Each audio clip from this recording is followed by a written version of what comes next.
昨天又见，今天又见，我们天天相见。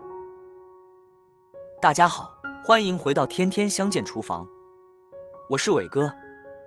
今天我用包菜和胡萝卜做的蔬菜饼，好吃美味，营养不流失，大人和小孩都爱吃，不论在哪都可以吃上营养满满的鸡蛋饼。关键做法还简单，我们需要准备的材料有鸡蛋、胡萝卜、包菜、面粉。接着先准备一个上好的包菜，包得越紧实越好，选这种翠绿比较新鲜。首先把它对半切开，然后切成细丝，然后开改刀把肠切成细点，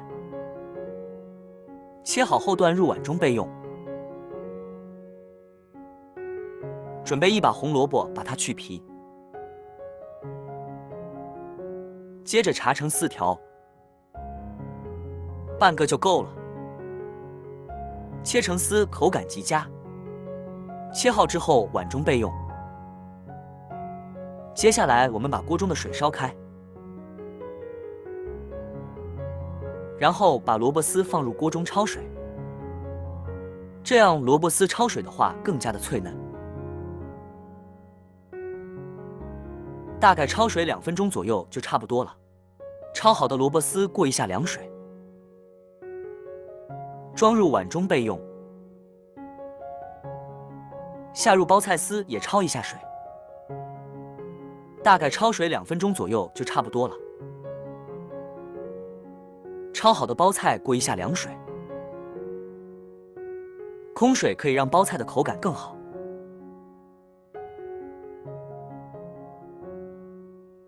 给它攥出一下水分。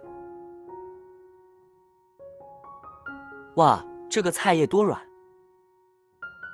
把它装入碗中备用。把包菜铺平之后，加入萝卜丝，攥水后打入2枚鸡蛋。漂亮，看咱这破产版鸟巢。加适量的盐，加点白胡椒粉，半勺面粉。给它调和均匀，调成菜糊。如果感觉稠了，可以加一点点的水。搅拌好是这样的菜叶上挂一点面糊。接下来起锅烧油，加入适量的油，把它平均涂抹。给它刷一点点的油。烙咱这个蔬菜饼啊，它爱糊底部就需要刷油。倒入菜糊，锅大就烙一个，迅速给它摊平摊均匀。大家可以用能调节大小火的平底锅。这个烙的就要让它火候稍微大一点，然后翻面的时候要小心，有点耐心，把它放入碗里，不然的话很容易就把它翻坏了。翻坏了咱就前功尽弃了。也能吃，只是就不好看了。大家看着已经上色了，你看它是非常软的。继续，咱把另一面烙上色。现在闻着蔬菜的味道了，咱还是用这个大铲子，慢慢的给它翻一下。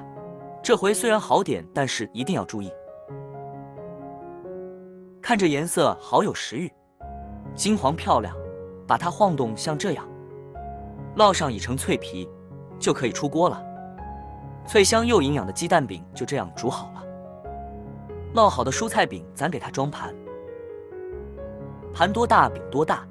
咱蔬菜饼就做好了，咱给它切开烙着。蔬菜饼非常简单，记住2个关键步骤：第一，少加面粉，面粉加多了容易粘锅；第二，下入菜糊的时候锅一定要稍微热一点，冷锅它也会粘。这东西并不是大家想象中的那么硬，它是软的，就是要多软有多软，就类似煎饼。你看这爱是这样的，哈哈哈。然后吃的时候卷着吃，拿起来吃都可以。听说老王的老丈人今天来了，我要拿着饼干。他老丈人老头70来岁了，一身的上午精神，看他吃的是津津有味。如果你喜欢这个视频，帮忙给我点个赞，并订阅我的频道，别忘了在下面留言，告诉我你有学会做这个家常菜了吗？下个视频中，我将会带来更多的家常菜。